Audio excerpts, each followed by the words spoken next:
बहुत समय पहले एक छोटे से गांव में रमेश नाम का एक लड़का रहता था।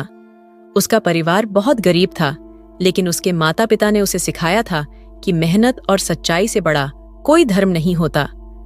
रमेश अपने परिवार के साथ खेत में काम करता था और पढ़ाई में भी बहुत अच्छा था। रमेश का सपना था कि वह बड़ा होकर एक बड़ा आदमी बने और अपने परिवार को गरीबी से निकाल सके। वह दिन रात मेहनत करता था और हर छोटी बड़ी बात को ध्यान से सीखता था। गांव में उसे सभी लोग पसंद करते थे क्योंकि वह हमेशा दूसरों की मदद के लिए तैयार रहता था। एक दिन गांव में एक व्यापारी आया। उसने घोषणा की कि वह गांव के किसी एक लड़के को अपनी दुकान में काम करने का मौका देगा। रमेश ने सोचा कि यह एक अच्छा अवसर हो सकता है, लेकिन वह थोड़ा हिचकिचाया क्योंकि उसे अपने खेत का भी ध्यान रखना था। रमेश के माता पिता ने उसे प्रेरित किया कि वह व्यापारी के पास जाए और नौकरी के लिए आवेदन करे।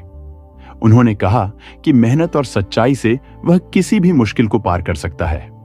रमेश ने हिम्मत जुटाई और व्यापारी के पास चला गया। व्यापारी ने रमेश से कई सवाल पूछे और उसकी सच्चाई और मेहनत को देखकर बहुत प्रभावित हुआ।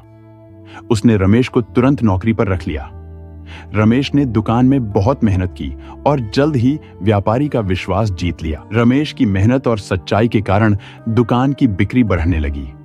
व्यापारी ने उसे और अधिक जिम्मेदारियां सौंप दी। रमेश ने अपनी जिम्मेदारियां पूरी ईमानदारी से निभाई और दुकान की प्रगति में महत्वपूर्ण योगदान दिया। व्यापारी ने रमेश की मेहनत और सच्चाई को देखते हुए उसे अपने बेटे की तरह मानना शुरू कर दिया। उसने रमेश को अपने व्यापार के सभी रहस्यों से परिचित कराया और उसे व्यापार में एक साझेदार बना लिया। रमेश ने अपने अनुभव और व्यापारी के सिखाए हुए ज्ञान का पूरा उपयोग किया। उसने व्यापार को नई ऊंचाइयों पर पहुंचा दिया। अब वह एक सफल व्यापारी बन चुका था, लेकिन उसने कभी अपने गांव और अपने परिवार को नहीं भुलाया।